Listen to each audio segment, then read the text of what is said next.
24 जनवरी को Hindenburg research द्वारा प्रकाशित रिपोर्ट में मेन एलिगेशन स्टॉक मैनिपुलेशन और अकाउंटिंग फ्रॉड था। अदानी समूह की 7 कंपनियों का वैल्यूएशन पिछले कुछ समय में 819% तक बढ़ा है। आगे रिपोर्ट यह बताता है कि वर्तमान प्राइस से 85% तक अदानी के शेयरों में डाउनफॉल हो सकती है।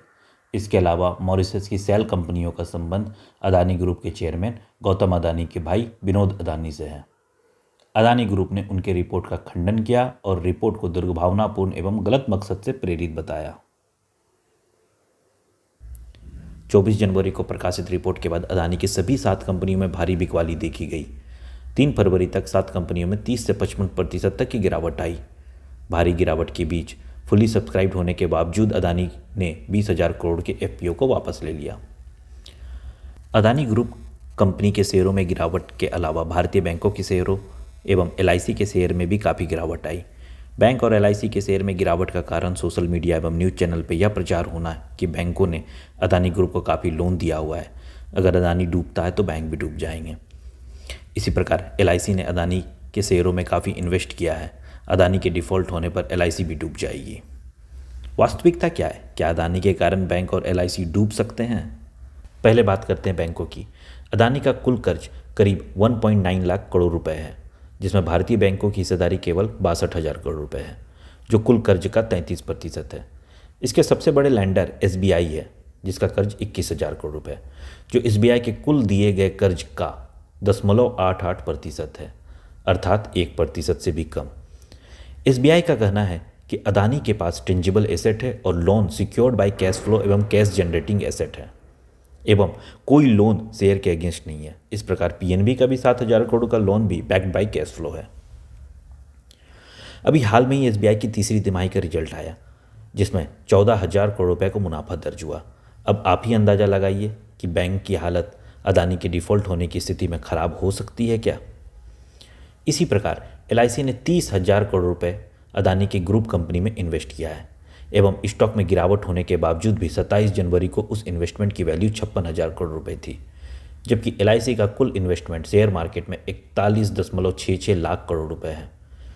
अदानी ग्रुप में एलआईसी का इन्वेस्टमेंट 1% से भी कम है और फिलहाल उसके बाइंग प्राइस से अधिक वैल्यू है। यहाँ भी आप अनुमान लगा सकते हैं कि क्या एलआईसी अदानी ग्रुप के कारण डूब सकती है। अब बात करते हैं बॉन्ड की। अदानी ने 69.7 हजार करोड़ रुपए की बॉन्ड विदेशी बाजारों में बेची है, जिसे ही हिंडनबर्ग ने शॉर्ट किया है। अभी हाल में ही 1 फरवरी को खबर आई कि क्रेडिट स्विस ने अदानी ग्रुप कंपनी के बॉन्ड को मार्जिन लोन के लिए कोलेक्ट्रल के रूप में एक्सेप्ट करने से मना कर दिया है, जबकि फिच एवं मूडी ने अदानी द्वारा बॉन्ड के मैच्योरिटी पेमेंट को नहीं चुका पाने की संभावनाओं से इनकार किया है। गोल्डमैन एवं जेपी मॉर्गन फिलहाल अदानी के बॉन्ड की वैल्यू को स्वीकार कर रहे हैं। क्यों अदानी के शेयर गिरे? अदानी समूह पर पहले भी कई रिपोर्ट एवं खबरें आती रही, पर कभी भी इतनी बड़ी गिरावट नहीं आई थी। इस बार ऐसा क्या हुआ? अदानी के स्टॉक की गिरावट की 2 कारण देखे जा सकते हैं। पहला, अदानी का शेयर ओवर वैल्यूड होना। ओवर वैल्यूड होने के कारण इस रिपोर्ट के आने के बाद तेजी से बिकवाली आई। अदानी ग्रुप ऑफ कंपनीज की कुछ कंपनियों के शेयर प्राइस वास्तव में ओवर वैल्यूड थे। अदानी ग्रीन का price to earn ratio 815, Adani total gas का 831, अदानी ट्रांसमिशन का 312 एवं अदानी एंटरप्राइजेस का 508 था, जबकि इनके सेक्टर की अन्य कंपनियों का प्राइस टू अर्न रेशियो 20 के करीब है। ओवर वैल्यूड होने की मुख्य वजह अदानी के शेयरों का फ्री फ्लोट कम होना है। अदानी ग्रुप की अधिकांश कंपनियों में प्रोमोटर की हिस्सेदारी 75% के करीब है एवं DIFII की हिस्सेदारी रफली 10 से 20% है। अदानी की कंपनियों का कुल इश्यूड शेयर भी काफ़ी कम है, जिससे मार्केट में ओपनली ट्रेडेबल शेयर्स की कमी रहती है। इसे एक कंपैरिजन से समझते हैं। रिलायंस इंडस्ट्रीज़ ने कुल 676 करोड़ शेयर जारी किए हैं, जिसमें 89% शेयर प्रोमोटर DII एवं FII के पास है, अर्थात 11% शेयर का फ्री फ्लोट है, जो करीब 74 करोड़ शेयर होता है।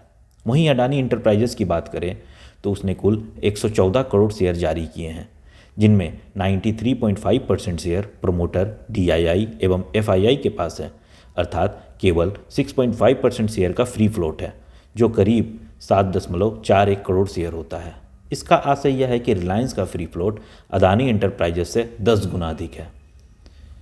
शेयर मार्केट भी इकोनॉमिक्स के सबसे बेसिक प्रिंसिपल सप्लाई एवं डिमांड से चलता है, अर्थात जिसकी सप्लाई कम है और डिमांड अधिक है उसकी कीमत बढ़ेगी, चाहे उसकी वाजिब कीमत जितनी भी हो।